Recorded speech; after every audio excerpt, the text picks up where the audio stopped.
ಹರೇ ಶ್ರೀನಿವಾಸ. ಎಲ್ರಿಗೂ ನಮಸ್ಕಾರ ಸ್ನೇಹಿತರೆ. ಇವತ್ತಿನ ವಿಡಿಯೋದಲ್ಲಿ ಕೆಲವೊಂದು ಪ್ರಶ್ನೆಗಳಿಗೆ ಉತ್ತರ ಕೊಡ್ತಾ ಇದ್ದೀನಿ. ಹಾಗೇನೇ ತುಂಬ ಪ್ರಶ್ನೆ ಬರ್ತಾ ಇದೆ. ಆ ಪ್ರಶ್ನೆಗೆ ಇವತ್ತು ಮೊದಲನೇದಾಗಿ ಉತ್ತರವನ್ನು ಕೊಟ್ಬಿಡ್ತೀನಿ. ಗ್ರಹಣದ ವಿಚಾರ, ಗ್ರಹಣ ಆಚರಣೆಗೆ ಇದೆಯಾ ಅಂತ ಕೇಳ್ತಾ ಇದ್ದೀರಾ. 17ನೇ ತಾರೀಕು ನಾಳೆ ಮಂಗಳವಾರ ದಿವಸ ಅಮಾವಾಸ್ಯೆ ಇದೆ, ಗ್ರಹಣ ಇದೆ. ಆದರೆ ನಮಗೆ ಗೋಚರ ಇಲ್ಲ, ಹಾಗಾಗಿ ನಾವೇನು ಗ್ರಹಣದ ಆಚರಣೆಯನ್ನು ಮಾಡುವ ಹಾಗಿಲ್ಲ. 2026ನೇ ಇಸವಿಯಲ್ಲಿ ಮಾರ್ಚ್ 3ನೇ ತಾರೀಕು ಸಂಪೂರ್ಣ ಚಂದ್ರಗ್ರಹಣ ಇದೆ. ಅದು ಒಂದೇ ನಮಗೆ ಆಚರಣೆಗೆ ಇರೋದು. ಇನ್ನು ಮಿಕ್ಕಂತೆ 3 ಗ್ರಹಣಗಳು ಬರುತ್ತೆ. ಆ 3 ಗ್ರಹಣಗಳು ನಮಗೆ ಭಾರತದಲ್ಲಿ ಗೋಚರ ಇಲ್ಲ. ಹಾಗಾಗಿ ಅದರ ಬಗ್ಗೆ ಏನು ತಲೆ ಕೆಡಿಸ್ಕೋಬೇಡ್ರಿ, ನಾವು ಆಚರಣೆಯನ್ನು ಮಾಡುವಷ್ಟು ಇಲ್ಲ. ಫೆಬ್ರವರಿ 17ನೇ ತಾರೀಕು ನಾಳೆ ದಿವಸ ಮಂಗಳವಾರ ಸೂರ್ಯಗ್ರಹಣ, ಆದರೆ ನಮಗೆ ಗೋಚರ ಇಲ್ಲ, ಅದಕ್ಕೆ ನಾವು ಆಚರಣೆಯನ್ನು ಮಾಡೋದಿಲ್ಲ. ಹಾಗೆ ಆಗಸ್ಟಲ್ಲಿ 2 ಗ್ರಹಣ ಬರುತ್ತೆ, ಅದನ್ನು ಸಹ ನಮಗೆ ಗೋಚರ ಇಲ್ಲ. ಹಾಗಾಗಿ ನಿಮಗೆ ತಿಳಿಸ್ಬಿಡೋಣ ಅಂತ ಹೇಳಿ ಫಸ್ಟ್ ನಾನು ಇದೇ ವಿಷಯವನ್ನು ತೊಗೊಂಡಿದ್ದೀನಿ. ನಾಳೆ ಅಮಾವಾಸ್ಯೆ ಇದೆ. ಅಮಾವಾಸ್ಯೆಯಲ್ಲಿ ಯಾರ್ಯಾರು ಕುಲದೇವಿ ಆರಾಧನೆ ಮಾಡ್ತಿರೋ ಅಥವಾ ಕಳಸವನ್ನು ಕೂಡಿಸ್ತಿರೋ ಅವರೆಲ್ಲರೂ ನಾಳೆ ದಿವಸ ಪೂಜೆಯನ್ನು ಮಾಡ್ಕೋಬೋದು. ಮತ್ತು ಗ್ರಹಣದ ಯಾವುದೇ ಒಂದು ಟೆನ್ಷನ್ ಇಟ್ಕೋಬೇಡ್ರಿ, ನಮಗೆ ಭಾರತದಲ್ಲಿ ಆಚರಣೆಗೆ ಇಲ್ಲ. ಇನ್ನು ಹನುಮಂತನ ಬೆಟ್ಟದ ರಂಗೋಲಿ, ತುಂಬ ಜನ ಕಾಯ್ತಾ ಇರ್ತೀರ, ಅಮಾವಾಸ್ಯೆ ಯಾವಾಗ ಬರುತ್ತೆ, ನಾವು ಯಾವಾಗ ಪ್ರಾರಂಭ ಮಾಡಬೇಕು ಅಂತ. ತುಂಬ ಒಂದು ವಿಶೇಷವಾದಂಥ ರಂಗೋಲಿ. ಆ ರಂಗೋಲಿಯನ್ನು ನಾಳೆ ದಿವಸ ಹಾಕೋಬೋದು. ವಿಶೇಷವಾಗಿ ಮಂಗಳವಾರ ಬಂದಿದೆ, ತುಂಬ ಜನ ಮಂಗಳವಾರ ಹನುಮಂತನ ಆರಾಧನೆಯನ್ನು ಮಾಡ್ತಾರೆ. ವಿಶೇಷವಾಗಿ ಮಂಗಳವಾರ ಬಂದಿದೆ, ಅಮಾವಾಸ್ಯೆ ಬಂದಿದೆ, ತುಂಬ ಚೆನ್ನಾಗಿದೆ. ಇವತ್ತು ಸಂಜೆ 5:30ಇಂದನೇ ಅಮಾವಾಸ್ಯೆ ಪ್ರಾರಂಭ ಆಗ್ತಾ ಇದೆ. ನಾಳೆ ಸಂಜೆ 5:30 ತನಕನೂ ಇರುತ್ತೆ. ಹಾಗಾಗಿ ನೀವು ನಾಳೆ ದಿವಸ ಅಮಾವಾಸ್ಯೆ ದಿನ ಹಾಕ್ತಕ್ಕಂಥ ಹನುಮಂತನ ಬೆಟ್ಟದ ರಂಗೋಲಿಯನ್ನು ಶುರು ಮಾಡ್ಕೋಬೋದು. ಯಾರ್ಯಾರಿಗೆ ಮಧ್ಯದಲ್ಲಿ ತೊಂದರೆಗಳಿದೆಯೋ ಅವ್ರು ಯಾರೂ ಹಾಕ್ಕೋಬೇಡ್ರಿ. ಯಾರು ಎಲ್ಲ ಮುಗಿಸ್ಕೊಂಡು ಆರಾಮಾಗಿದ್ದೀರೋ ಅವರು 18 ದಿನಗಳ ಕಾಲ ಆ ಒಂದು ಸೇವೆಯನ್ನು ಮಾಡ್ಬೋದು. ಇದಿಷ್ಟು ಗ್ರಹಣದ ಬಗ್ಗೆ ತಿಳಿಸ್ಕೊಟ್ಟೆ, ಹಾಗೆ ಅಮಾವಾಸ್ಯೆ ಬಗ್ಗೆನೂ ತಿಳಿಸಿದ್ದೀನಿ. ಇನ್ನು ಒಂದು ಪ್ರಶ್ನೆ ನನಗೆ ತುಂಬ ದಿನದ ಹಿಂದೆ ಬಂದಿತ್ತು, ಅದನ್ನು ನಾನು ನೋಟ್ ಮಾಡಿ ಇಟ್ಕೊಂಡಿದ್ದೆ, ಅದ್ರ ಬಗ್ಗೆ ಹೇಳ್ತೀರಂತೆ. ಕೂದಲಿಗೆ ಎಣ್ಣೆಯನ್ನು ಯಾವತ್ತು ಹಚ್ಚಬೇಕು ಅಂತ ಕೇಳಿದರು. ತುಂಬ ನಾವು ಶಾಸ್ತ್ರಗಳನ್ನು ನೋಡ್ತಾ ಹೋದರೆ ದಿನನಿತ್ಯದ ಕೆಲಸಗಳನ್ನು ಮಾಡ್ಕೊಳ್ಳಿಕ್ಕೆ ತುಂಬ ಅಡೆತಡೆಗಳಾಗುತ್ತೆ. ಅಷ್ಟು ಒಂದು ಶಾಸ್ತ್ರದ ಪ್ರಕಾರ ಎಲ್ಲ ನಿಯಮಗಳನ್ನು ಹೇಳಿರ್ತಾರೆ. ತುಂಬ ನಾವು ತಿಳ್ಕೊಳ್ಳೋದಕ್ಕೆ ಹೋದರೆ ಕಷ್ಟ ಆಗುತ್ತೆ ಅಂತ ನಾನು ಹೇಳ್ತೀನಿ. ತಿಳ್ಕೊಳ್ಳೋವಷ್ಟು ತಿಳ್ಕೊಬೇಕು, ಅಂದರೆ ಶಾಸ್ತ್ರವನ್ನು ತಿಳಿಬಾರ್ದು ಅಂತ ನಾನು ಹೇಳ್ತಾ ಇಲ್ಲ, ಹಾಗೆ ತಪ್ಪು ತಿಳಿಬೇಡ್ರಿ. ತಿಳ್ಕೊಬೇಕು ಶಾಸ್ತ್ರವನ್ನು. ದಿನನಿತ್ಯವಾಗಿ ನಾವು ಯಾವುದನ್ನು ಆಚರಣೆಯನ್ನು ಮಾಡ್ತೀವೋ ಮುಖ್ಯವಾಗಿ ಅದನ್ನು ತಿಳ್ಕೊಬೇಕೇ ವಿನಃ ಪ್ರತಿಯೊಂದಕ್ಕೂ ನಾವು ಒಂದು ಹೆಜ್ಜೆ ಇಡಬೇಕಂದ್ರೂ ಶಾಸ್ತ್ರ ಕೇಳ್ಕೋಬೇಕು ಅಂದರೆ ಕಷ್ಟ ಆಗಿಬಿಡುತ್ತೆ ಜೀವನದಲ್ಲಿ. ಹಾಗಾಗಿ ನಾನು ಇಷ್ಟು ದಿನ ಅದ್ರ ಬಗ್ಗೆ ಹೇಳಬೇಕೋ ಬೇಡವೋ ಅಂತ ಸುಮ್ಮನೆ ಇದ್ದೆ. ಸರಿ, ತಿಳಿಸ್ಬೇಡ, ಅದೊಂದು ಕ್ವಶನ್ ಉಳಿದಿತ್ತು. ಹಾಗಾಗಿ ಶಾಸ್ತ್ರದ ಪ್ರಕಾರ ಹೇಳಬೇಕು ಅಂತಂದರೆ ಸೋಮವಾರ, ಬುಧವಾರ, ಶನಿವಾರ ಈ 3 ದಿನಗಳು ಉತ್ತಮವಾದ ದಿನಗಳು ಅಂತ ಹೇಳಲಾಗುತ್ತೆ. ಈ ದಿನಗಳಲ್ಲಿ ಎಣ್ಣೆಯನ್ನು ತಲೆಗೆ ಹಚ್ಚೋದ್ರಿಂದ ಆರೋಗ್ಯ, ಸೌಂದರ್ಯ, ಸಂಪತ್ತು ಹೆಚ್ಚಾಗುತ್ತೆ ಅಂತ ಹೇಳಲಾಗುತ್ತೆ. ಆದರೆ ಮಂಗಳವಾರ, ಗುರುವಾರ, ಶುಕ್ರವಾರ, ಭಾನುವಾರ ತಲೆಗೆ ಎಣ್ಣೆಯನ್ನು ಹಚ್ಚಬಾರ್ದು ಅಂತ ಹೇಳ್ತಾರೆ, ಅಶುಭ ಅಂತ. ಆದರೆ ನಾವು ಶುಕ್ರವಾರ, ಮಂಗಳವಾರ ದಿನಗಳಲ್ಲಿ ತಲೆಗೆ ಎಣ್ಣೆ ಹಚ್ಕೊಂಡು ತಲೆ ಸ್ನಾನವನ್ನು ಮಾಡ್ಬೋದು. ಆದರೆ ಎಣ್ಣೆಯನ್ನು ಹಚ್ಚಿ ಬಿಡೋ ಹಾಗಿಲ್ಲ. ಈಗ ನಾವು ತಲೆ ಸ್ನಾನವನ್ನು ಮಾಡಿರ್ತೀವಿ, ಮಾರನೇ ದಿವಸ ತಲೆಗೆ ಎಣ್ಣೆ ಹಾಕ್ತೀವಲ್ವ, ಹಾಗೆ ಬಿಡೋಲ್ಲ ಕೂದಲನ್ನ. ಅಂತಹ ಎಣ್ಣೆಯನ್ನು ಹಚ್ಚೋದ್ರ ಬಗ್ಗೆ ತಿಳಿಸ್ತಾ ಇದ್ದೀನಿ.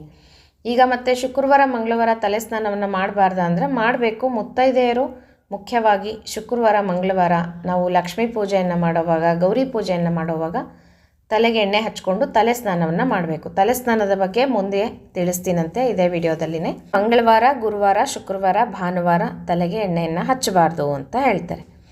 ಇನ್ನು ಮುತ್ತೈದೆಯರು, ಹೆಣ್ಣು ಮಕ್ಕಳು ತಲೆ ಸ್ನಾನವನ್ನು ಮಾಡಿದ ದಿನ, ಅವತ್ತಿನ ದಿನ ಸಂಜೆ ಎಣ್ಣೆಯನ್ನು ಹಚ್ಚಬಾರ್ದು. ಈಗ ತಲೆಗೆ ಎಣ್ಣೆ ಹಚ್ಕೊಂಡು ತಲೆ ಸ್ನಾನ ಮಾಡ್ಕೊಂಡಿರ್ತೀವಲ್ವ, ಹಬ್ಬದ ದಿನ ಆಗಲಿ ಅಥವಾ ಶುಕ್ರವಾರ ಆಗಲಿ, ಅವತ್ತಿನ ದಿವಸ ಮತ್ತೆ ಸಂಜೆ ಹೊತ್ತಲ್ಲಿ ತಲೆಗೆ ಎಣ್ಣೆ ಹಚ್ಚಬಾರ್ದು. ಅವತ್ತು ಪೂರ್ತಿ ಹಾಗೇ ಇರಲಿ. ಮಾರನೇ ದಿವಸ ನೀವು ದಿನ ನೋಡಿಕೊಂಡು ಎಣ್ಣೆಯನ್ನು ಹಚ್ಕೊಳ್ರಿ. ಶನಿವಾರದ ದಿವಸ ಹಚ್ಕೋಬೋದು. ಇನ್ನು ರಾತ್ರಿ ಮಲ್ಕೊಳ್ಳೋವಾಗ ಕೆಲವರು ಎಣ್ಣೆಯನ್ನು ಹಚ್ಚಿಬಿಟ್ಟು ಬೆಳಗ್ಗೆ ಎದ್ದು ತಲೆ ಸ್ನಾನ ಮಾಡೋಣ ಅಂತ ಆ ರೀತಿ ಮಾಡ್ತಾರೆ. ಹಾಗೆ ಮಾಡಬಾರ್ದು. ರಾತ್ರಿ ಮಲ್ಕೊಳ್ಳೋವಾಗ ಎಣ್ಣೆಯನ್ನು ಹಚ್ಚಿ ಮಲ್ಕೊಂಡ್ರೆ ಆರೋಗ್ಯದ ಸಮಸ್ಯೆ ಬರುತ್ತೆ, ಹಣಕಾಸಿನ ತೊಂದರೆನೂ ಬರುತ್ತೆ ಅಂತ ಹೇಳ್ತಾರೆ. ಹಾಗಾಗಿ ರಾತ್ರಿ ಎಣ್ಣೆಯನ್ನು ಹಚ್ಚಬಾರ್ದು. ನೀವು ಹಾಗೇನಾದರೂ ಬೆಳಗ್ಗೆ ತಲೆ ಸ್ನಾನ ಮಾಡಬೇಕು ಅಂತ ಇರೋರು ಸ್ವಲ್ಪ ಬೇಗ ಎದ್ಬಿಟ್ಟು ಬೇಗ ಎಣ್ಣೆ ಹಚ್ಕೊಂಡ್ಬಿಟ್ಟು ಅವತ್ತು 1 ಅವರ್ ಬಿಟ್ಟರೆ ಸಾಕಾಗುತ್ತೆ. ನಂತರ ನೀವು ತಲೆ ಸ್ನಾನವನ್ನು ಮಾಡ್ಕೋಬೋದು. ಇನ್ನು ಸೋಮವಾರ ಎಣ್ಣೆಯನ್ನು ಹಚ್ಚಿದ್ರೆ ಏನಾಗುತ್ತೆ ಅಂದರೆ ಮನಸ್ಸಿಗೆ ಶಾಂತಿ ಸಿಗುತ್ತೆ, ನೆಮ್ಮದಿ ಸಿಗುತ್ತೆ ಮನಸ್ಸಿಗೆ ಅಂತ. ಅದಕ್ಕೋಸ್ಕರ ಸೋಮವಾರ ಎಣ್ಣೆಯನ್ನು ಹಚ್ಚಬೇಕು ಅಂತ ಹೇಳ್ತಾರೆ. ಇನ್ನು ಬುಧವಾರ ಎಣ್ಣೆಯನ್ನು ಹಚ್ಚಿದ್ರೆ ಸೌಭಾಗ್ಯ ಹೆಚ್ಚಾಗುತ್ತೆ ನಮಗೆ ಅಂತ ಹೇಳಲಾಗುತ್ತೆ.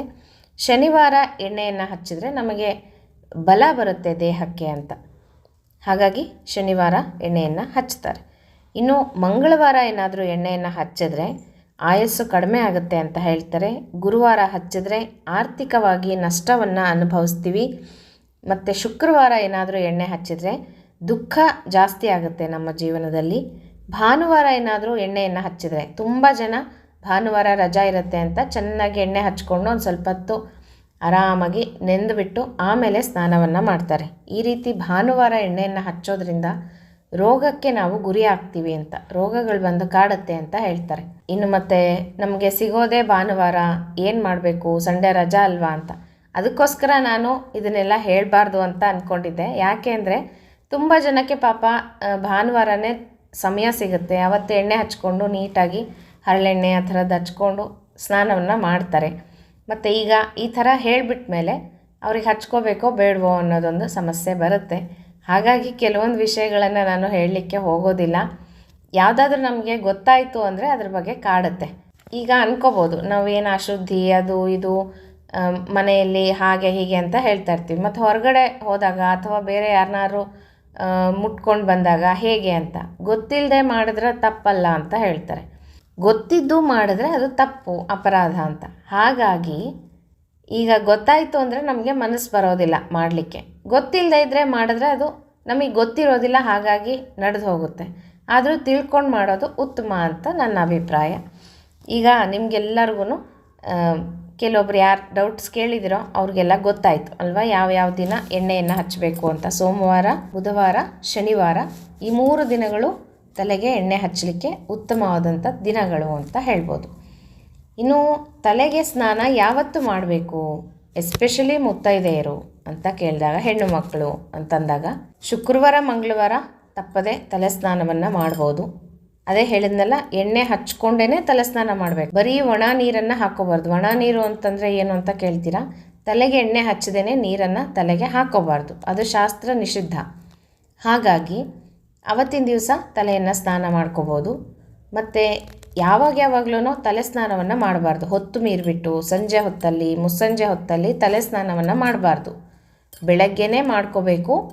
ಅದು ಒಳ್ಳೆಯ ದಿನಗಳನ್ನು ನೋಡಿಕೊಂಡು ಪೂಜೆ ಮಾಡೋ ದಿನಗಳು, ವ್ರತಗಳನ್ನು ಮಾಡೋ ದಿನಗಳು, ನಾವೇನಾದರೂ ಲಕ್ಷ್ಮೀ ಪೂಜೆ ಮಾಡ್ತೀವಿ ಅಥವಾ ಗೌರಿ ಪೂಜೆ ಮಾಡ್ತೀವಿ ಅಂಥ ದಿನಗಳಲ್ಲಿ, ವಿಶೇಷವಾಗಿ ಏನಾದರೂ ವ್ರತವನ್ನು ಹಿಡಿತಾ ಇದ್ದೀವಿ ಅಂದರೆ ಅಂಥ ದಿನಗಳಲ್ಲಿ ತಲೆಗೆ ಎಣ್ಣೆ ಹಚ್ಕೊಂಡು ತಲೆ ಸ್ನಾನವನ್ನು ಮಾಡಬೇಕು.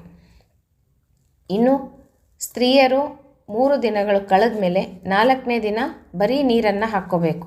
ಬರೀ ನೀರನ್ನು ಹಾಕ್ಕೋಬೇಕು, ಎಣ್ಣೆ ಹಚ್ಚದೇನೆ, ಏನು ಶಾಂಪು ಏನು ಬಳಸ್ದೇನೆ ನೀರು ಹಾಕ್ಕೋಬೇಕು.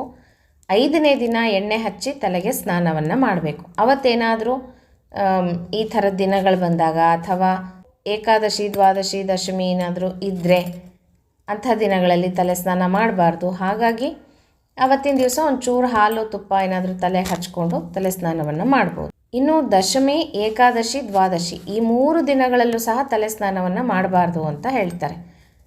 ಇದ್ರ ಬಗ್ಗೆನೂ ನನಗೆ ತುಂಬ ಪ್ರಶ್ನೆಗಳು ಬಂದಿತ್ತು. ಏಕಾದಶಿ ತಲೆ ಸ್ನಾನ ಮಾಡ್ಬೋದಾ ಅಂತ.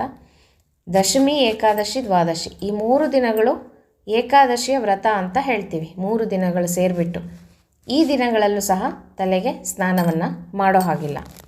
ಇನ್ನು ಅಮಾವಾಸ್ಯೆ ನಾವೇನಾದರೂ ಪೂಜೆ ವ್ರತಗಳನ್ನು ಮಾಡ್ತೀವಿ ಅವತ್ತಿನ ದಿವಸ ಅಂತಂದರೆ ಒಂಚೂರು ಹಾಲು ತುಪ್ಪ ಹಚ್ಕೊಂಡು ತಲೆ ಸ್ನಾನವನ್ನು ಮಾಡ್ಕೋಬೋದು. ಅಮಾವಾಸ್ಯೆ ದಿನ ಸಹ ಮಾಡಬಾರ್ದು ಅಂತ ಹೇಳ್ತಾರೆ ಸ್ತ್ರೀಯರು. ಹಾಗಾಗಿ ಅವತ್ತು ನಾವು ಏನಾದರೂ ಪೂಜೆಯನ್ನು ಶುರು ಮಾಡ್ತೀವಿ ಅನ್ನೋದಿತ್ತು ಅಂದರೆ ಒಂಚೂರು ಹಾಲು ತುಪ್ಪ, ಒಂದು ಹನಿಯಷ್ಟು ಹಚ್ಕೊಂಡು ತಲೆಗೆ ಮಾಡಿದ್ರೆ ದೋಷ ಇಲ್ಲ ಅಂತ. ಇನ್ನು ಏನಾದರೂ ಮೈಲಿಗೆ ಆದಾಗ, ಯಾರನ್ನಾದರೂ ಮುಟ್ಕೊಂಡು ಬಂದಾಗ ತಲೆಗೆ ಸ್ನಾನವನ್ನು ಮಾಡಬೇಕು. ಈ ರೀತಿಯಾಗಿ ಕೆಲವೊಂದು ವಿಶೇಷ ದಿನಗಳಲ್ಲಿ ಮಾತ್ರ ನಾವು ತಲೆ ಸ್ನಾನವನ್ನು ಮಾಡಬೇಕೇ ವಿನಃ ದಿನನಿತ್ಯ ತಲೆ ಸ್ನಾನವನ್ನು ಮಾಡಬಾರ್ದು. ಮತ್ತು ಹೊತ್ತು ತಪ್ಪಿ ಯಾವಾಗಂದ್ರೆ ಅವಾಗೆ ತಲೆ ಸ್ನಾನಗಳನ್ನು ಸ್ತ್ರೀಯರು ಮುಖ್ಯವಾಗಿ ಮಾಡಬಾರ್ದು. ಸ್ತ್ರೀಯರ ಅಂದರೆ ಮುತ್ತೈದೆಯರ ತಲೆಯಲ್ಲಿ ಗಂಗಾ ಯಮುನಾ ಸರಸ್ವತಿಯರು ಇರ್ತಾರೆ. ಹಾಗಾಗಿ ಯಾವಾಗಲೂ ಪವಿತ್ರರೇ. ಹಾಗಾಗಿ ಯಾವಾಗಲೂ ತಲೆ ಸ್ನಾನವನ್ನು ತಲೆಯನ್ನು ತೊಳಿಬಾರ್ದು ಅಂತ. ಇದಿಷ್ಟು ತಲೆ ಸ್ನಾನದ ಬಗ್ಗೆ ಮತ್ತು ತಲೆಗೆ ಎಣ್ಣೆ ಹಚ್ಚೋದ್ರ ಬಗ್ಗೆ ತಿಳಿಸ್ಕೊಟ್ಟಿದ್ದೀನಿ. ಇನ್ನೇನಾದರೂ ಡೌಟ್ಸ್ ಇದ್ದರೆ ಕಮೆಂಟ್ ಬಾಕ್ಸಲ್ಲಿ ಕೇಳಿ ತಿಳಿಸ್ತೀನಿ. ಇನ್ನೊಂದು 2-3 ಪ್ರಶ್ನೆಗಳಿದ್ದಾವೆ, ನಾನು ನೆಕ್ಸ್ಟ್ ವೀಡಿಯೋದಲ್ಲಿ ನಿಮಗೆ ತಿಳಿಸ್ಕೊಡ್ತೀನಂತೆ. ಮತ್ತೆ ಮುಂದಿನ ವೀಡಿಯೋ ಒಟ್ಟಿಗೆ ಸಿಗ್ತೀನಿ ಸ್ನೇಹಿತರೆ. ಹರೇ ಶ್ರೀನಿವಾಸ.